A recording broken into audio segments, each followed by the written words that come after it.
Hey there, Sharon Horne-Ellstrom here. Welcome to day 145 of our Get Your Goals annual challenge. We are hopping into the 7-step goal process that we identified in January as our way of working on goals, achieving goals as we go through each of the different areas and aspects of the life framework. Life framework, again, just quick reminder: physical, mental, emotional, spiritual, financial, relationships, contribution, communication, and confidence. And we're focusing on physical well-being, physical health this month. So we're talking about and applying this goal process to achieving our physical goals and objectives. What do we want for ourselves physically? What do we want our environment to look like? What do we want our body to look like? What do we want our health and energy to look like? Whatever it is for you. We're going to pick one goal today, and we are going to do step one on that goal. Step one is identifying our current state, where we are with respect to that goal or objective right now, and our desired state. I call it the C to D. That creates a gap, and the rest of the process, just like with our SOAP framework, fills that gap. We use the different steps to fill the gap to get us from where we are to where we want to be, because that's what life is all about. It's about getting us what we want. That's what this challenge is all about, doing one thing every day to get what we want for our life. So today on and I'm not going to go through all 9 steps because I think 9 steps personally are overkill, but I like to, the older I get, the more I want to keep things simple. That's why I like the SOAP framework. It's a 4-step process to get whatever we want and to deal with any challenge or setback or obstacle or problem that comes our way in the best way possible for us. We covered that earlier this month. We'll cover it every month for the rest of the year, just like our 7-step process for goals.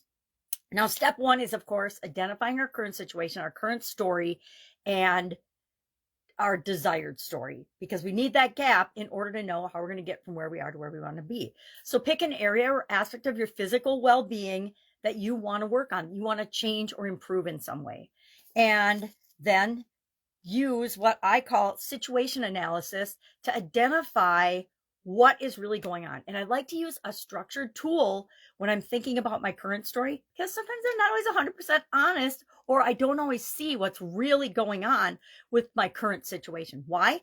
Because if I already saw what was going on and that it wasn't right or perfect for me yet, I would have already taken some steps to change it. So I like to use a tool like situation analysis. And in the Get Up and Go Challenge private Facebook group, under Guide 17, there's a write-up with the 9-step process of the steps you can go through to do a situation analysis. I've done literally thousands of situation analyses in my life and in my career. So to me, it's a tool that comes absolutely naturally to me.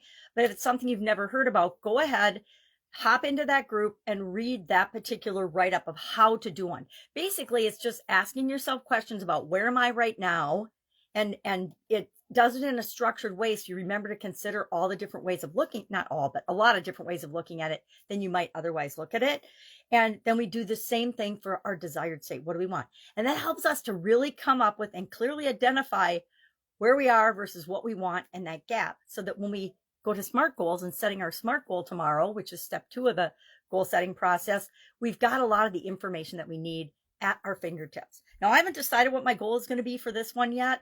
When I did the SOAP analysis, I just had or was coming up on my heart surgery or my ICD replacement surgery. So that was an easy goal to pick physically to recover from that surgery. You can see I still got my Band-Aid on. I actually took my steri strips off today, and there's a couple spots that are like still open and a little bleeding. So I put a Band-Aid on it and decided we're not going to have any straps or anything over for a couple of days because it rubs and it feels really funny. Anytime anything is installed under your skin, it feels freaky. I don't know if you've ever had that. It's like when you wear contacts for the first time.